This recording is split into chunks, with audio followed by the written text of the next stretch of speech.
You know that feeling when you wake up and your brain feels like it's made of static? Not tired exactly, but like every single thing you need to do is behind a wall of invisible resistance. You open your laptop, stare at the screen, close it, open your phone, scroll, feel guilty, try again, nothing happens.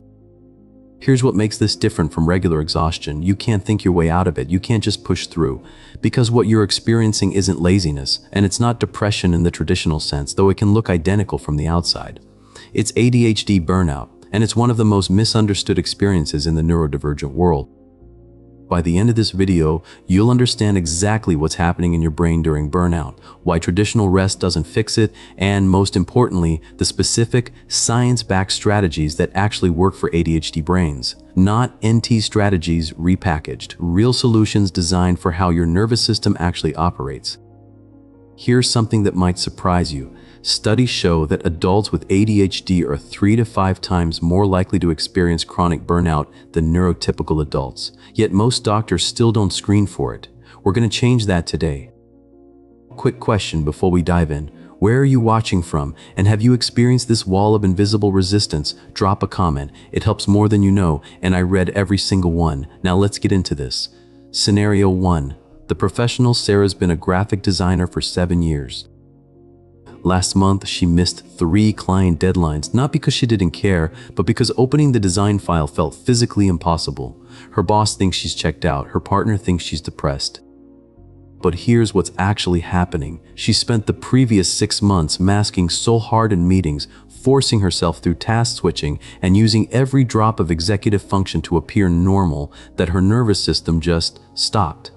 Now she sits at her desk, body present, brain completely offline. The guilt makes it worse. I used to be able to do this, she thinks.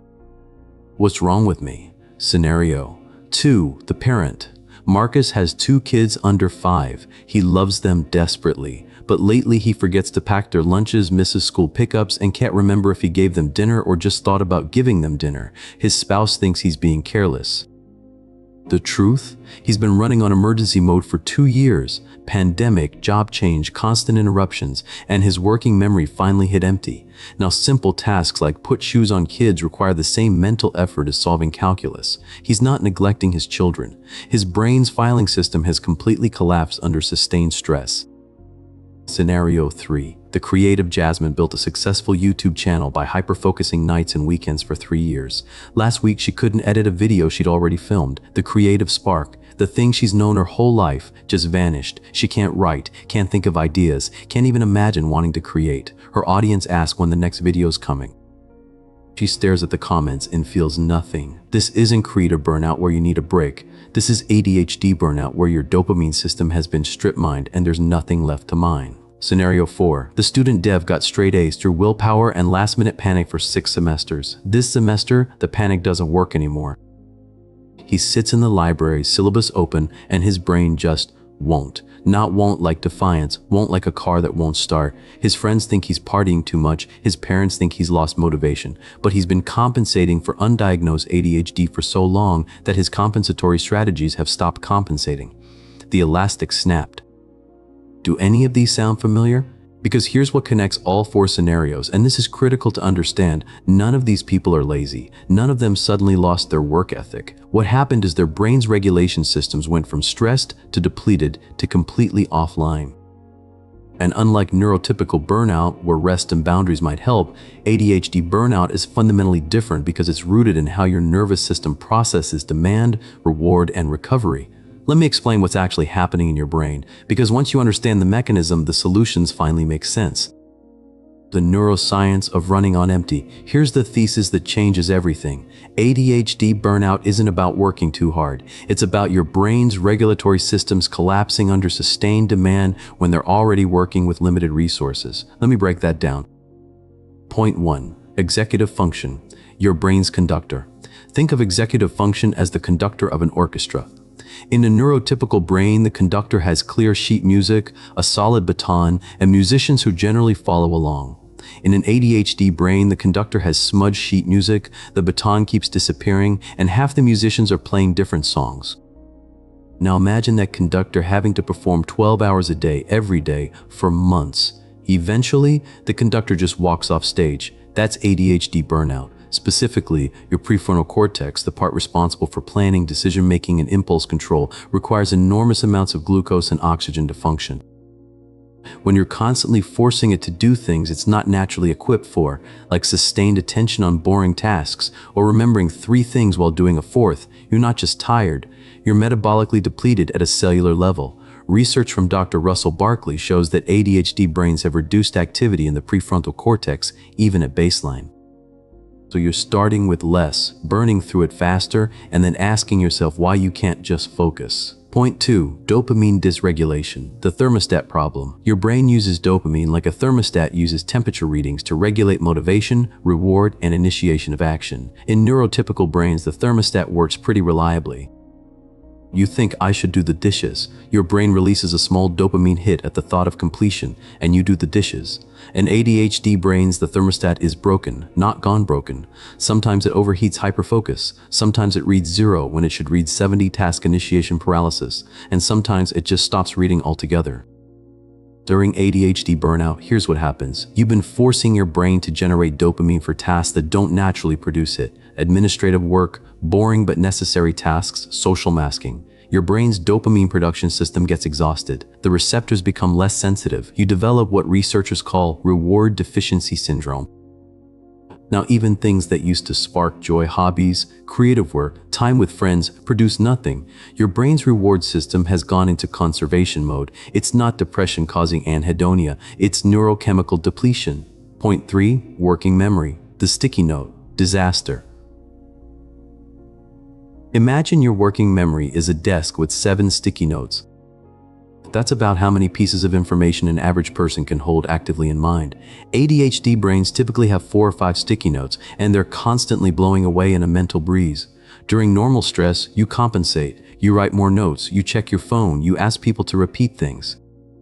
But during sustained high-demand work deadlines plus family obligations plus pandemic stress plus trying to appear normal, you're not just out of sticky notes, the desk is on fire and you're trying to catch the ashes. This is why during burnout you forget what you were saying mid-sentence, why you walk into rooms with no idea why. Why someone asks you a simple question and your mind goes completely blank. It's not memory loss, it's that your working memory's buffer has been completely overwritten by sustained cognitive load. Point 4. Time blindness. Living in eternal now. ADHD brains process time differently, not better or worse, differently. For neurotypical people, time is like a road with clear mile markers. For ADHD brains, time is more like an ocean. There's now and there's not now, and everything in not now feels equally distant. When you're functioning normally, you build compensatory systems, alarms, routines, external scaffolding. But during burnout, all those systems require executive function you don't have. Suddenly, you can't estimate how long tasks take, can't plan your day, can't understand why you're always late when you had plenty of time. The chronic stress of time blindness, always feeling behind, always surprising yourself with how long things take, accumulates.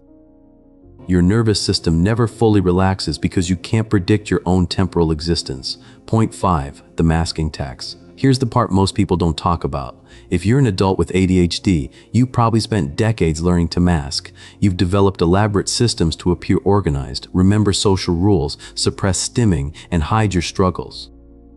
Masking isn't lying, it's survival, but it's also exhausting in a way that's hard to explain to neurotypical people. Every time you force yourself to make eye contact when it feels painful, every time you laugh at the right moment in conversation when you're mentally tracking 6 other thoughts, every time you nod along in a meeting when you stopped processing words 3 minutes ago, you're spending cognitive resources.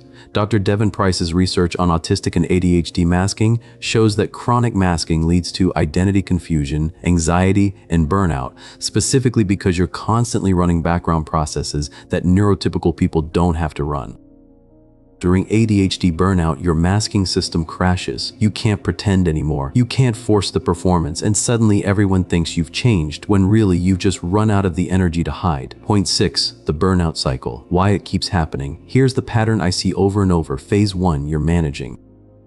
Using compensatory strategies, running on adrenaline and deadlines, but getting things done. You feel productive. People praise your work. Phase 2, the demand increases. New project, relationship stress, life change. You push harder. Deploy emergency reserves. You're tired but functional. Phase 3, your compensatory strategies start failing. You forget things.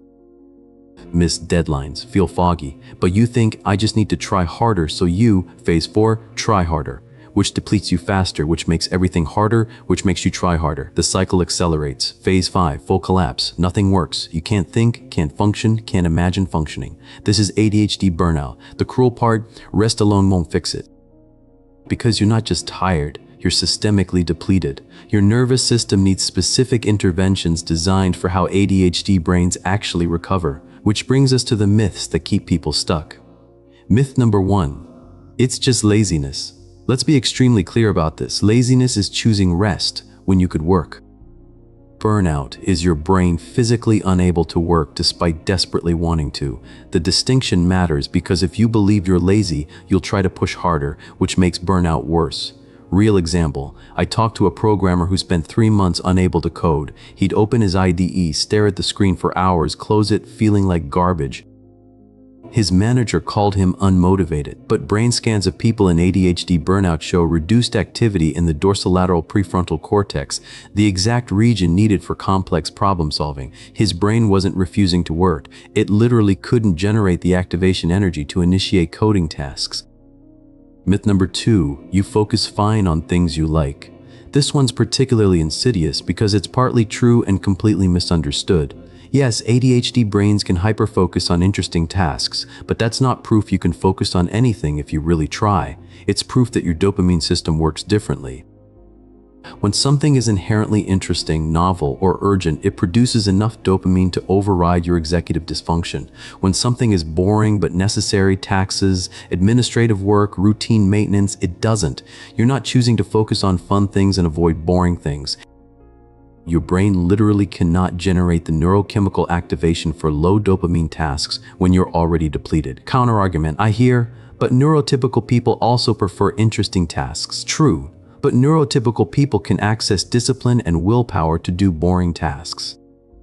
ADHD brains and burnout cannot, not because of character weakness, but because the neurochemical systems that enable discipline are offline. Myth number 3, just use a planner. The number of times someone has suggested, I just use a planner, as if the solution to executive dysfunction is better organization tools.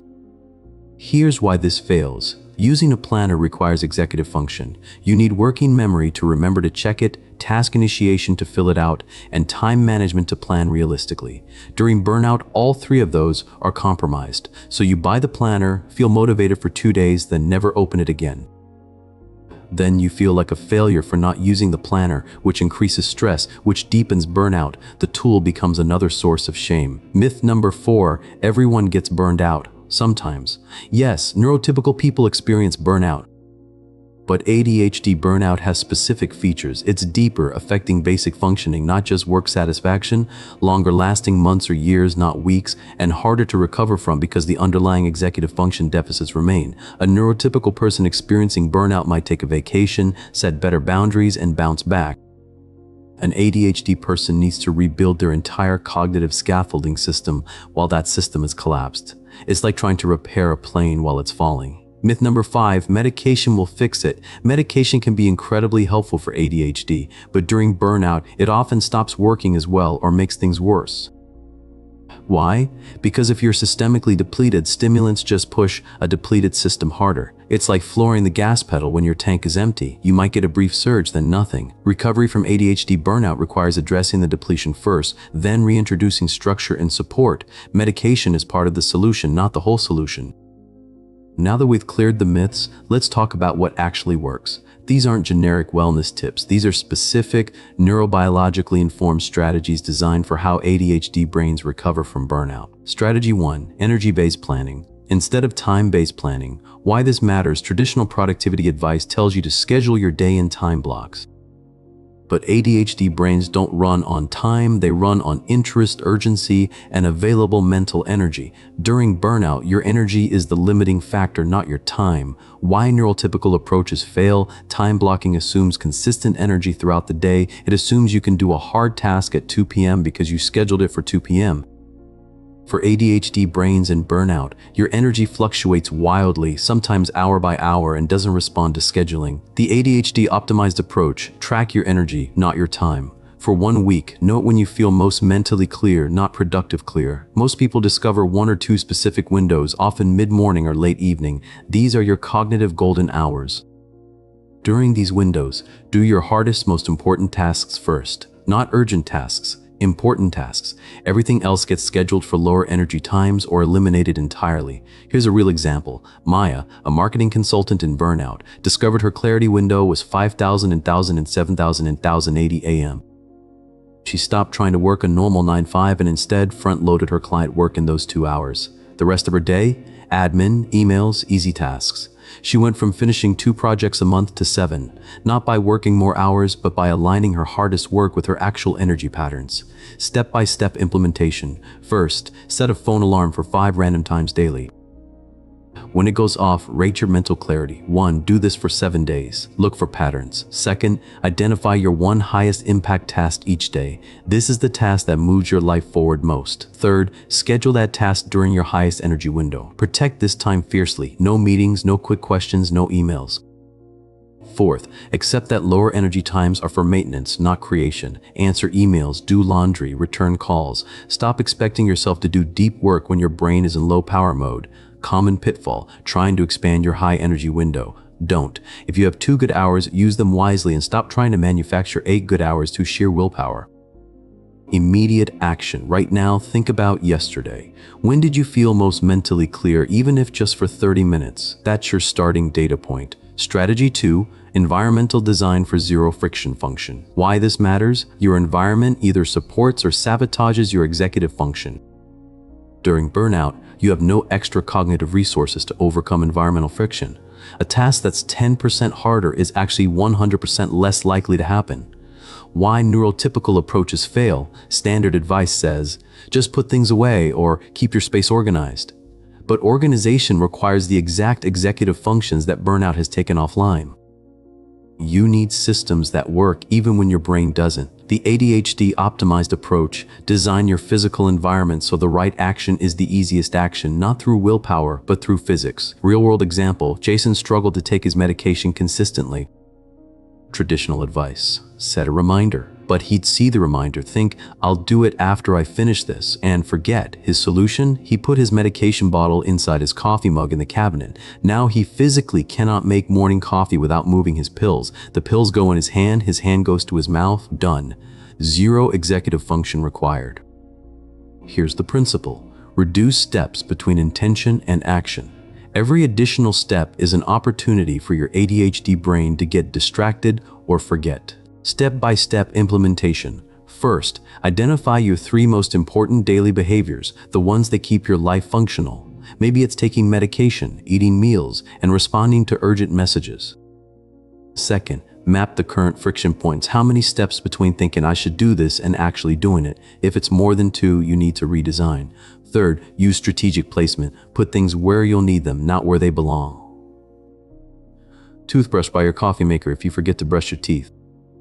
Phone charger by your keys if you always leave with a dead phone. Fidget toys and meeting bags if you need stimulation to focus. Fourth, create action stations, physical locations preloaded with everything needed for one specific task. A medication station with pills, water bottle, and morning vitamins. A workstation with laptop, charger, headphones, and notebook already there. When your brain says I should work, you just sit down. Everything you need is already present. Fifth, use visual cues ruthlessly. If you can't see it, it doesn't exist. Put bills on your keyboard, tape your to-do list to the bathroom mirror, hang tomorrow's clothes on the doorknob.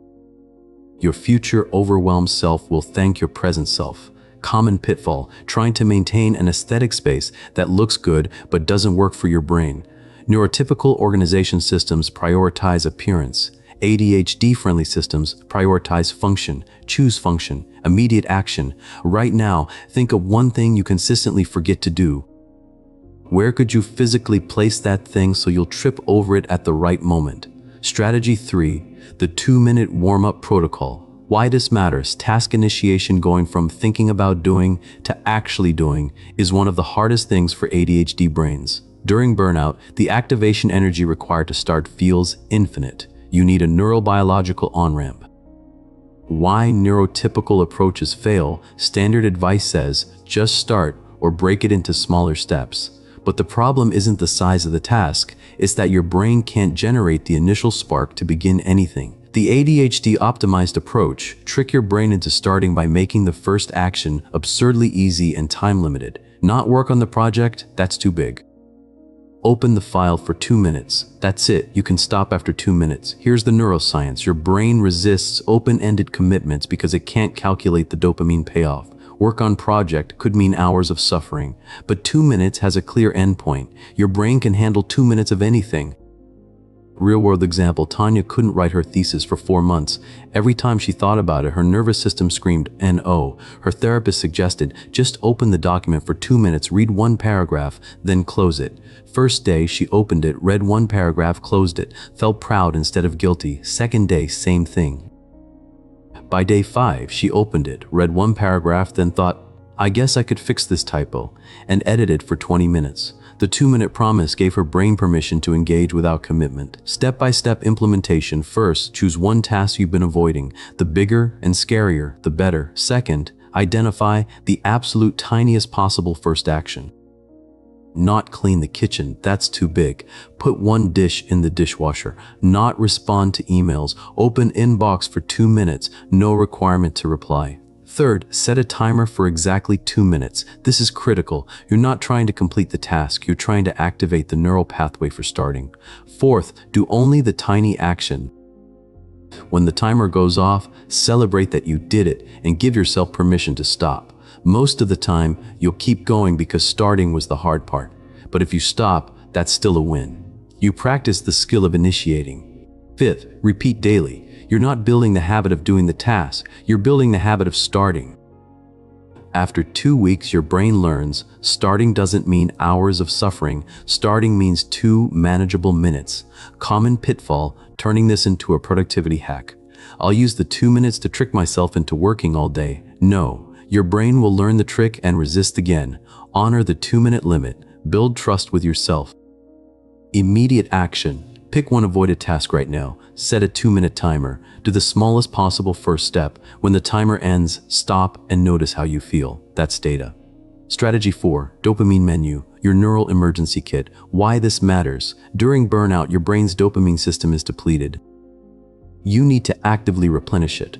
Not with scrolling or junk food, but with intentional, healthy dopamine sources matched to your current energy level. Why neurotypical approaches fail: standard self-care advice, bubble baths, meditation, journaling, assumes you have the executive function and attention span to engage. During ADHD burnout, those activities can feel like additional chores. The ADHD-optimized approach: create a tiered menu of dopamine-generating activities organized by required energy level. When you're depleted, you need options that match your current capacity. Here's the framework: 3 categories. Micro requires almost 0 energy, medium requires some activation, and macro requires decent function. Real-world example: when Aisha hit burnout, her therapist asked, "What do you do for self-care?" She listed yoga, reading, calling friends, all medium to high energy activities. When she was burned out, she couldn't access any of them, felt guilty, spiraled worse. Together, they built her dopamine menu: micro, watch funny animal videos; 3-minute timer, lie on floor in sun, smell favorite candle, text 1 emoji to a friend, listen to 1 beloved song. Medium, take a walk, no destination, do a paint by numbers, reorganize 1 small drawer, cook a simple favorite meal, play with pet for 10 minutes. Macro, video call with friend, go to a movie, work on creative project, exercise class, deep clean 1 room. The rule: she could only choose from her current energy tier. No guilt for choosing micro when she needed micro. This removed the decision paralysis and shame cycle. Step-by-step implementation. First, make your personal dopamine menu. List 5-7 activities in each tier that genuinely bring you small joy. They must be specific: watch favorite show, not relax, and achievable. Second, put this menu somewhere visible. Phone wallpaper, sticky note on mirror, save note in your device. When you're in a low moment, your brain can't generate options. You need a pre-made menu. Third, practice using it daily for 1 week. Even if you don't feel burned out, choose 1 micro-dopamine hit per day. You're training your brain. These activities equal small good feeling. Fourth, notice patterns. Which activities actually restore you versus which sound good but don't help. Adjust your menu based on real data, not what you think should work. Fifth, share your menu with one trusted person. During deep burnout, you might need someone to say, check your dopamine menu and pick 1 micro thing right now. Common pitfall, putting only productive activities on your list. Organize files. Isn't dopamine, it's a task disguised as self-care. True dopamine sources provide reward without output. Immediate action. Open your notes app right now. Write 3 micro-level dopamine activities you could do in under 5 minutes with 0 preparation. That's the start of your menu. Strategy 5. Body doubling and parallel play. Why this matters: ADHD brains often function better with another person present, not helping, not watching, just existing nearby. This isn't weakness or codependency, it's neurobiology. External presence provides passive accountability and dopamine. Why neurotypical approaches fail: traditional productivity culture values solo deep work and independence. Just lock yourself in a room and focus. For ADHD brains in burnout, isolation makes executive dysfunction worse. The ADHD-optimized approach, body doubling, working in the same physical or virtual space as another person who's also working, not collaboration. Parallel existence. Real-world example: Marcus couldn't pay his bills for 3 months. Every time he sat down to handle finances, his brain shut down. His partner offered to sit on the couch doing her own work while he worked on bills at the dining table. Same room, no interaction. Marcus finished all his bills in 90 minutes, tasks he couldn't do alone for 12 weeks. Why? The gentle external accountability and ambient presence gave his brain just enough activation energy. Here's the neuroscience. Your prefrontal cortex responds to social context even when you're not actively socializing. Another person's presence triggers mirror neurons and creates mild arousal in your nervous system, just enough to overcome task initiation paralysis without causing anxiety. Step-by-step implementation. First, identify 2 to 3 people in your life who understand ADHD and could body double with you: friends, partners, colleagues, or even online communities. Second, establish the protocol. We're working in the same space for X minutes. We can be nearby, but we're not talking or interacting. This is parallel play for adults. Set expectations clearly so no one feels ignored or used. Third, try in person first if possible. Coffee shop, co-working with a friend, library study sessions, sitting at the same table doing separate tasks. Physical presence is most effective. Fourth, if in-person isn't possible, use virtual body doubling. Apps like FocusMate pair you with strangers for 50-minute work sessions via video. Discord servers have Study With Me channels. YouTube has 24/7 Study With Me live streams. The camera being on, even if no one's watching, creates accountability. Fifth, use this strategically for high-resistance tasks. Don't body double for everything that's not sustainable, but for the tasks you've been avoiding for weeks, schedule a body doubling session. Common pitfall: feeling embarrassed to ask for body doubling. I'm an adult, I should be able to work alone. Reframe. Would you judge someone for using glasses because they need vision support? Body doubling is cognitive support. It's adaptive, not immature. Immediate action. Think of 1 person you could text right now. Hey, weird question. Would you be willing to sit and work in the same space as me sometime this week? I focus better with company. We wouldn't have to talk. Send it. Strategy 6. Radical simplification and permission to drop balls. Why this matters: during burnout, you don't have the capacity to maintain your pre-burnout life. Trying to keep all the same commitments while depleted guarantees failure and shame. You need to actively, intentionally reduce load, not temporarily, but genuinely.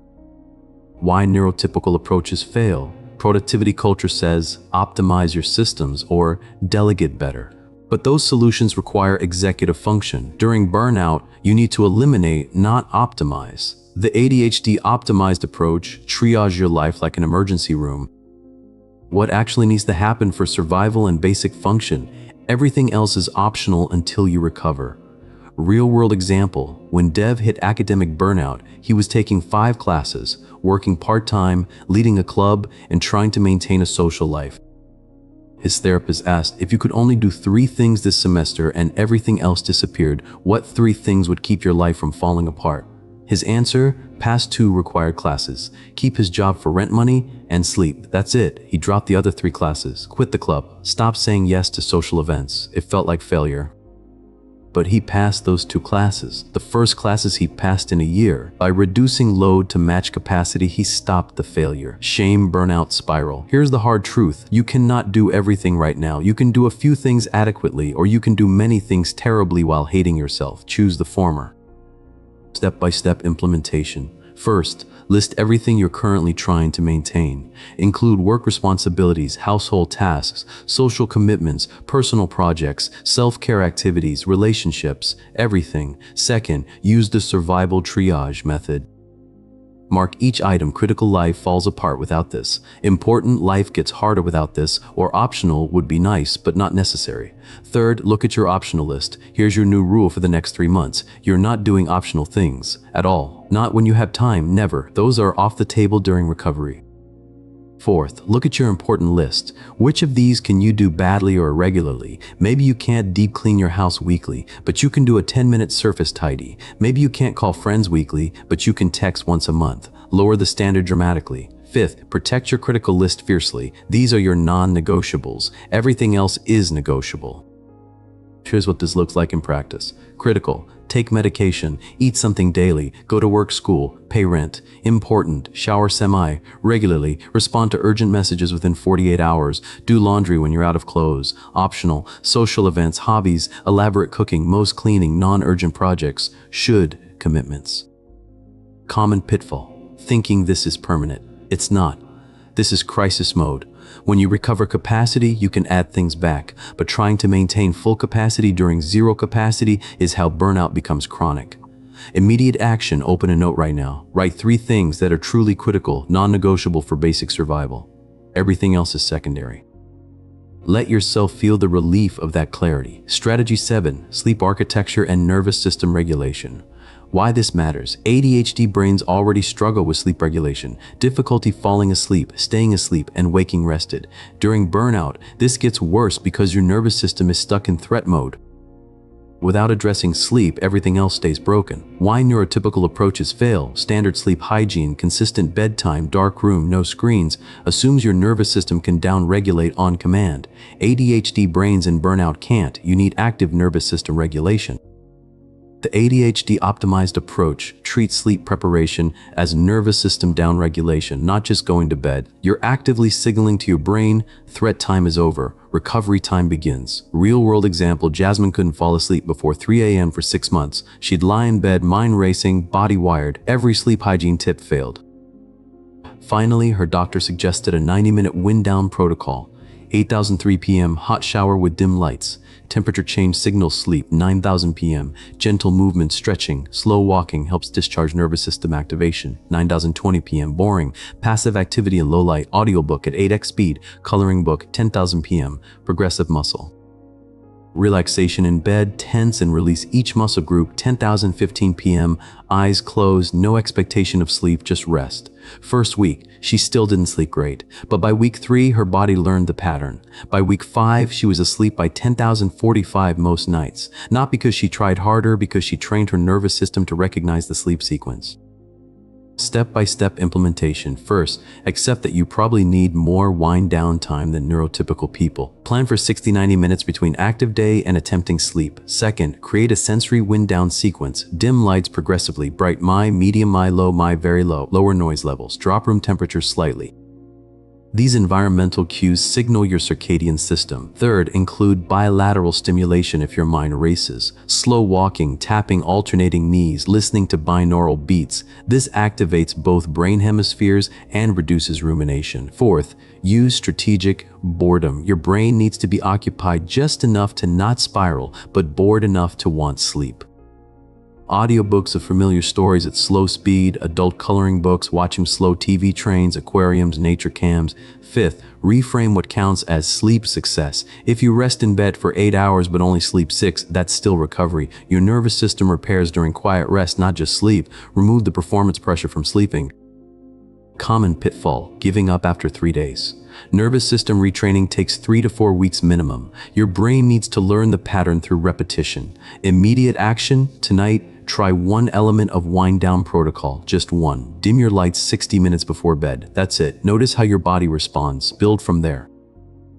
Integrating solutions: what this looks like in real life. Let me show you how these strategies work together, not as isolated tips, but as an integrated system. Meet Priya. 6 months ago, she was in full ADHD burnout, couldn't work, couldn't function, felt like her brain had left her body. Here's what a typical day looks like now after implementing these strategies. Morning high energy window, 6:00 a.m. Wake naturally. Sleep protocol has regulated her circadian rhythm. 6:05 a.m. Medication station, pills are in her coffee mug. She takes them while making coffee. 6:38 a.m. Her 2 high energy hours. Today's critical task: finish client proposal. She uses the 2-minute warm-up. Just open the file, which turns into 75 minutes of solid work. Not perfect, but done. Midday medium energy, 10:00 a.m. Energy dips. She checks her dopamine menu, chooses medium tier, 20-minute walk while listening to a podcast, 12:00 p.m. Lunch is simple, her reduced load protocol. She's not cooking elaborate. Meals right now, 1,000 to 3,000 p.m. Lower stakes work. Emails, scheduling, admin. She does this in a coffee shop. Environmental change, with her friend also working nearby. Body doubling afternoon, low energy, 4,000 p.m. Energy crashes. Old Priya would feel guilty and try to push through. New Priya accepts this is her low window. She does laundry, physical, mindless, returns one non-urgent call, and watches 20 minutes of a favorite show. Micro dopamine menu item. Evening, wind down, 7:00 p.m. Simple dinner, still in reduced load mode, 8:00 p.m. Starts her wind down protocol, shower, dim lights, slow stretching, 9:00 p.m. Coloring book with instrumental music, 10:00 p.m. In bed with audio book at slow speed, 10:45 p.m. Usually asleep by now. What makes this sustainable? She's not doing everything. She dropped her book club, stopped trying to cook impressive meals, and paused her side project. Her house is messier than before. She sees friends less often. But she's functional, actually functional, for the first time in a year. The key insight: these strategies aren't about becoming more productive. They're about matching your life to your actual capacity while you recover. Slowly, capacity increases. Eventually, you can add things back. But you have to survive the burnout first. When you relapse, because you will, here's what no one tells you: recovery isn't linear. You'll have days or weeks where everything crashes again. This doesn't mean you failed. It means you're human with a nervous system that gets depleted. When you notice the warning signs: task paralysis returning, emotional numbness, fatigue that sleep doesn't fix, here's your relapse protocol. Point 1, acknowledge it immediately. I'm heading back into burnout. Don't wait until you're fully crashed. Point 2, go back to survival triage. What's critical right now? Everything else drops immediately. Point 3, double down on one strategy that worked before. Usually sleep protocol or energy-based planning. Don't try to do all 7, that's too much load. Point 4, tell one person, I'm struggling again, I need support. Isolation makes it worse. Point 5, remove the shame. This isn't failure. This is your nervous system signaling it needs different support. Listen to it. The paradigm shift that changes everything. Here's what I need you to understand, truly understand, in your bones. ADHD burnout isn't something you cause through poor time management or lack of discipline. It's a predictable consequence of an ADHD nervous system operating in environments designed for neurotypical brains. You didn't fail your brain. The systems you were taught failed your brain. When you stop trying to force yourself into neurotypical productivity models and start designing your life around how your brain actually works, something remarkable happens. Not fixing yourself because you were never broken, but building scaffolding that lets you function without constantly depleting yourself. This isn't about becoming someone else. It's about becoming more fully yourself by removing the barriers you've been taught to see as personal failures. Your life, 6 months from now. Close your eyes for a moment and imagine this with me. It's 6 months from today. You wake up, and your first thought isn't dread. Maybe it's not excitement yet, but it's not that heavy gray fog that makes you want to go back to sleep forever. You look at your day and you actually know what you can realistically accomplish.